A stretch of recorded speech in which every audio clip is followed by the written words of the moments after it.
أدي جابير صباحت قويتا سراوي سلام لكلهم سخك أنس برختي خفركر سخون برخي وملت أجال جابير مساقي أوفست دسبلكي أتياتنا خسري لنا نفتو دخي يسكرسس منتانا حرات لمن لنا أمين فتاوي سرق جينا أملاكنا وداني يسكرسس كاني كانا سريات يدم ساسي أبسا ولد لبرو كشاتي ورهان أنتم أبويا كانت وأوي دياكونات وران سارقوس أنات ببسمكم كن فتان ونصحني يرسين سكولان سمات زيو مهار نكرسس مال عصر تخلته زيو مهار نكسوس زيو مهار نكسوس زيو مهار نكسوس زيو مهار نكسوس زيو مهار نكسوس زيو مهار نكسوس زيو مهار نكسوس زيو مهار نكسوس زيو مهار نكسوس زيو مهار نكسوس زيو مهار نكسوس زيو مهار نكسوس كمون بنت جزتنا مريم مهار نكرسس مال عصر تخلته بنت جزتنا مريم نكسوس بنت جزتنا مريم نكسوس بنت جزتنا مريم نكسوس بنت جزتنا مريم نكسوس بنت جزتنا مريم نكسوس بنت جزتنا مريم نكسوس بنت جزتنا مريم نكسوس بنت جزتنا مريم نكسوس بنت جزتنا مريم نكسوس بنت جزتنا مريم نكسوس بنت جزتنا مريم نكسوس بنت جزتنا مريم مهار نكرسس إذا ساعة زي من بارس جاب ويتنا يسوع كرسس أما قبرن أفسمت ساعات معلتنيا كمون دك أسام سالمة سلزقنت كمود دعتا جزي عد ما سبت صار أي مسجانا صلوت شناي نجر نزجبر لنا يا رب هالي زياب هي ربون ويتنا ملخنا مدعنا يسوع كرسس نمسكنا لنا صورنا ردي إناني حلونا نقربنا تقبلنا أنت ما عقبنا نصحنا ساعة زعونا بصحنا أي حجون بزق قدس على زي أم بكل زمن وطنا فصم سلام حلونا كل زعزابير ملخنا دمنا وقويتانا زيابير كل التحزاب بون قويتانا ملخنا مدحنا يسوع كرسس لعلو كل جبرن من تقول جبرنا وش كل جبرنا مسكنا كلنا سلا صور كنا نزل دخلنا نزحل خنا نبغاون سلا زقرب كنا نتقبل كنا سلا زعوب كنا نزتنا خنا ساعة زيهم سلا زبط خنا نمسكنا كلنا ومفكر سب وقويتا يقرب لنا مفكر سب نزا قدس على زيان كل زمن يوتنا نأخاب مفرابو فتصم سلامكم فتصم هبلنا كل قناتن كل مكران كبقون قولين زغانا كل قبر شيطانين مخرقوا فأسوات من لعل سلام وقويتا كبير حق كاب كل هزب خاونا رحق كاب زري عبزل زلنا يبطاونا رحق يتعمل زعيشن عزلنا تمنن قربيتن كل حالي سلام كرقت سلطان ذهب كنا نسقاقمو كاب كل خفا عدحنا نبالها نمبرنا فتنا يتقونا على ود خاويتنا ملغنا مدحنا نيشكرسس من تفقر سبيل وزقور محرتين قرتان سخام عرب محوم زغنا منفس قدسن سقانا صنعة بؤزل لك على من كل سعن نزال ألم أمين ناين السحام مزمور مزمور حمسان حدن وأملاك مسالقا محرني كم تعبير رايق أبساي دمسس كم أبساي تصبيك حسبني كم حتياتي ونسريني أنا أبساي فلت الله ما حتياتي كل جزيب كل مأيوب سرى بخاص صادق فردخان صوان كاتر كبسي أنا نأخذ راي بدلكو أبقى نخا كي جوركو نهو أبسات ولدكو نكا بحتيات نستني نحن حق أو اشتغات لليو أبحوم طعم مهارني انت تصرش اسم عزات ريني كبر الصعود صابني تنزغت كتكاين عصم تحق وساس باتان حق وسنا اسمعني بس كها بحتياتي كله بزل أبساي من دمسسو وأملاك صوري اللي بفتر لي ونمنفس كاوش تحدث كابقت كاي دربيني قدس منفس كاي تقدفني حقوس مرحان كامل سلي فقادنيا منفسون دقفني من قد خان منفس كمرمية حتى أنا باهم لسيم وأملاك مدحاني كابدا دم أنا كفني لساني صرت حق الكتب للإياه ويتاء في مسكانا خنا قرص خنا فريكفت مسوات بهاب لكاني فزي كون اسم قرب كل كانري مسوات مراراي تبغوني خمو مسوات أملاك صور منفسي وأملاك نسورون كت اللي بايتون قانيها نسيم مسأجها سنة جبر الله مكاتيات إرسالم لدا شعب مسوات صدقي زحر مسواتي ومول مسوات بحكم لك أيوم شو عم مسوي إخارة قرب الكايوم هللويا صلاة جزيرة قاس كرسان قسين أملاخين مسجانا قرب له حتى أتيك حد قال لك إلم منهم الهوات يسمع لنا راي أبونا بملأك سلام مزمور 130 حبتنا التمنيت مزمور 130 حدن أدينا ممهر سارة مزمور 130 كلتن حاونا دكتور كفلاي مزمور 130 سلستن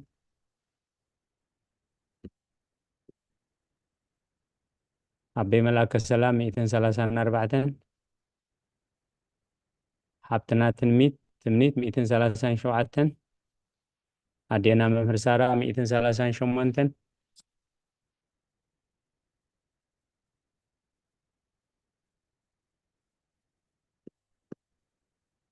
دكتور سقاب مزمور 140 هدن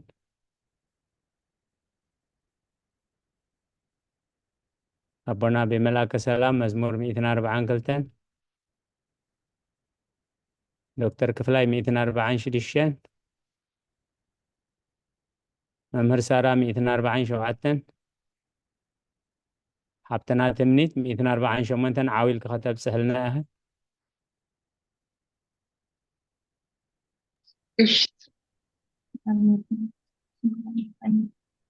ሃሌሉያ እግዚአብሔር ካብ ሰማያት አመስግንዎ ኣብ ኣርያም አመስግንዎ ኩልኩም መላእክቱ አመስግንዎ ብዘለኩም ሰራዊት አመስግንዎ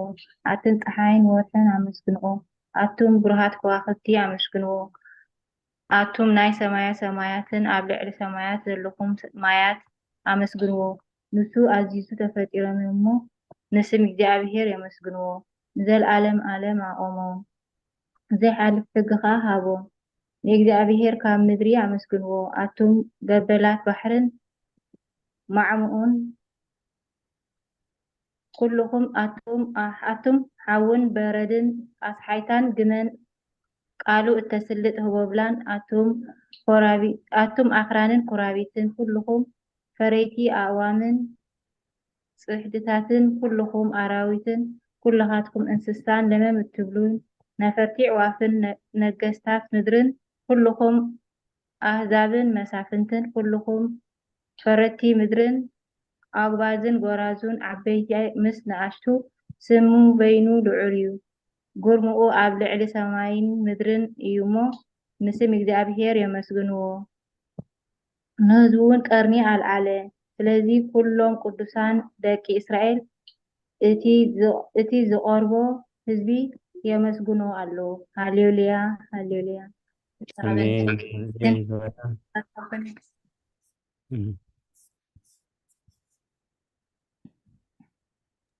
ቅዱስ ቅዱስ ቅዱስ እግዚአብሔር ጸባኦት ፍጹም ሙሉእ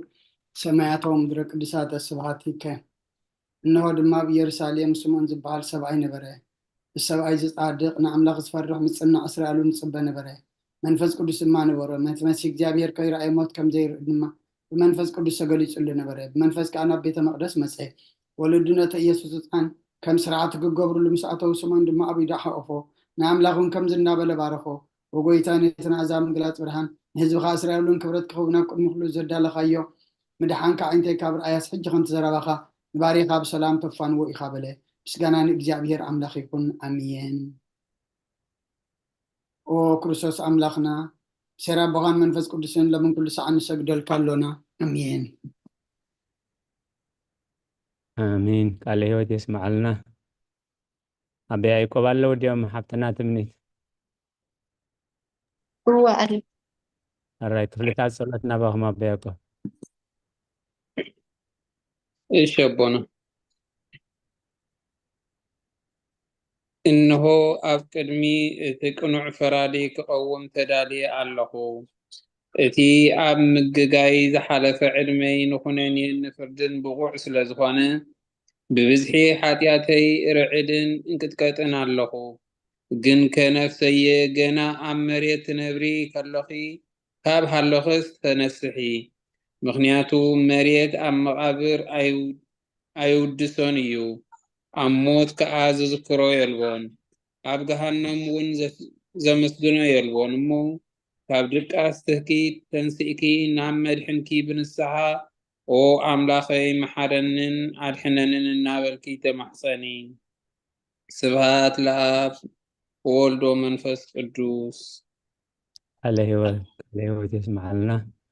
أونا دكتور كفلاي موائل سب زي ودا عند زخون موال سب زي ودا زي عالم زخان زال عالم زنبر انت زخون سي نفسي نصر زخان مخنيات محلو كنيرو جنك اتسيو زخان تبارات كن اتحنا كيكن ابقني تي حق انيا مزغلع اب عارات حاتيات تسطعكي اب تشللتنيان كدعن سغاخي كلخي انتي اتهبيو ملسي او كريستوس املاخي بتعازي زفرع فردخا اسنبد نتزال عالماوي فردخا امبركخ بتي ملكتاوي نصبرقاو برحانكا انقطقط ኣለኹ ኣነ يحسم دنوس ኣብ ዓራተይ ደቂሰ ዘለኹ ኣብ ህይወተይ እውን ዘይቅዱስ ዝኾንኩ ናይቲ ተቐባል ቀረፅ ኣብነት ብምውሳድ ኣፍ ልበይ እናወቃዕኩ ኦ ኣምላኽ ኣነ ገበነኛ እሞ ይቕረበለለይ ይብል ኣለኹ ይእዜኒ ወዘልፈኒ ወለዓለመ ዓለም ኣሜን على هوات يسمع لنا عدينا ممهر سارة ونصحت دنجل ረቦይና ጌታ ሰላም ቤተሰብ መድኃኔዓለም ሰላም ኣምላኽ ምሳኸን ይኹን ንጽሕቲ ድንግል ናብ ባርያኺ ትቕልጡፍ ጽላል ረድኤትኪ ዘርግሒ ነቲ ኣብ ህሊናይ ከም ማዕበል ዝገማጠል ክፉ ሓሳባት ካባይ ኣርሕቕ እዩ ነታ ህምምቲ ነፍሰይ ብከንቱነት ኣዝዩ ሃላዋታ ጠፊእዋ ኣሎ እሞ ናብ ጸሎተይ ምንቕቓሕ ነበግስ እያ ምኽንያቱ ንስኺ ከኣሊትን ምህረት እትልምን ኣላየት ኣደን ኢኺ ኣደ ምንጪ ህይወት ንጉሰይን ኣምላኸይን ጎይታ ኢየሱስ ክርስቶስ ተስፋይ ኢኺ ኣሜን ቃለ ህይወት የስማዓልና ሓብተና ሙሉ ወጎይታ በዛለይት እዚኣና ዓሞ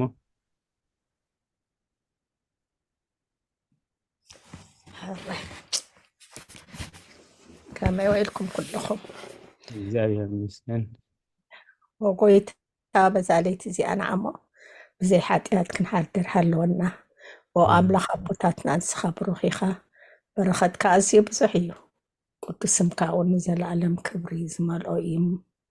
ኣሜን ወጎይታ ከም ተባኻ ተወኪልናዮ ዘለና ምሕረትካ ካብኡ ከምኡ ትኹነልና ንዕንቲ ኩሉ ንዓኻ ይፅበያ ኣለዋ ንስኻ ከዓ ኣብ እዋኑ ምግቢ ትህቦም ወኣምላኽናን መድሓኒናን ተስፋ ኩሉ ወሰናት ምድሪ ስምዐና ወጎይታ ንስኻ ኢኻ ካብ ዝዓለት እዚ ዘለኣለም ተድሕነና ትዕቁበናን ኣሜን ወጎይታ ብሩኽ ኢኻ እሞ ፍርድኻ መሃረኒ ወጎይታ ብሩኽ ኢኻ እሞ ሓቅነትካ ረድአኒ ወጎይታ ብሩኽ ኢኻ እሞ ክብርኻ ብርሃለይ ወጎይታ ምሕረትካ ንዘለኣለም ይነብር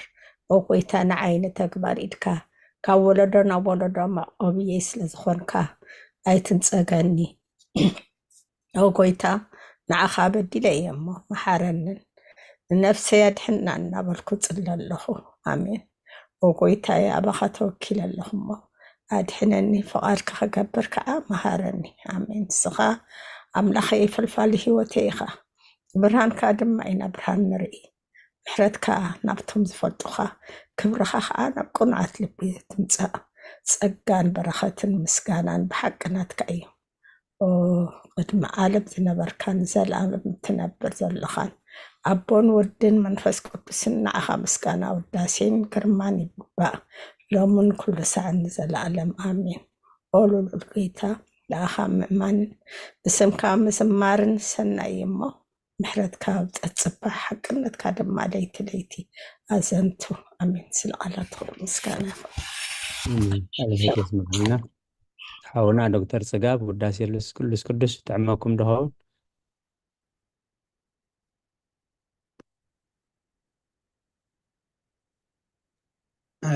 ፈተና ሕራ ይቦና ኣረ ሰላም ከመይ ኣምሲኹም እግዚአብሔር ይመስገን ቅዱስ እግዚአብሔር ቅዱስ ሕያው ሓያል ቅዱስ ሕያው ዘይመውት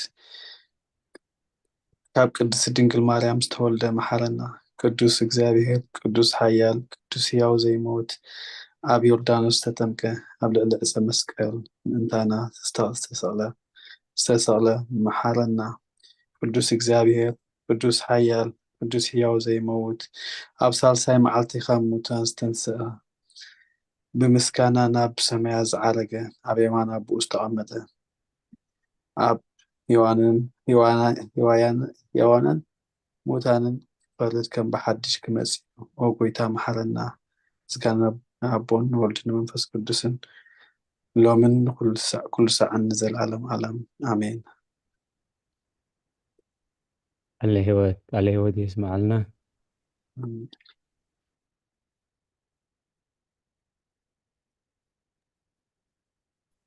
ወስሉስ ቅዱስ መሓረና ወስሉስ ቅዱስ መሓረና ወስሉስ ቅዱስ መሓረና ወጎይታ ኃጢአትና ሓደገልና ወጎይታ ኣበሳና ይቅረበለልና ወጎይታ ንሕማት ዝዋብፅሓዮሞ ምንቲ ትቅዱስም ካልካ ፈውሶም ወጎይታ ነቶም ዝመቱ ቦታትና ነዴታትና ኣሕዋትና ንሓትናን ከዓ ነብሶም ዓርፍ ካብ ሓጢአት ዝዝኾንካ ጎይታ መሓረና ካብ ሓጢአት ዝዝኾንካ ጎይታ ርአና ልማንና ከዓ ትቅበለልና ክብርን ምስጋናን ብፍጹም ማዕርግን ቅድስና ንዓኻ ይግባእ እሜን ጎይታ መሓረና ጎይታ ባርኸና ወጎይታ ብቕዓት ገረና ምስጋና ከምዚልና ክንጽልብ ሰማያት ትነብር ኣቦና ስምካ ይቀደስ መንግስትኻ ትምጻእ ቃልካ እንተ ኣብ ሰማይ ከምኡ ድማ ምድሪ ይኹን ንዕለት ምግብና ሎም ሃበና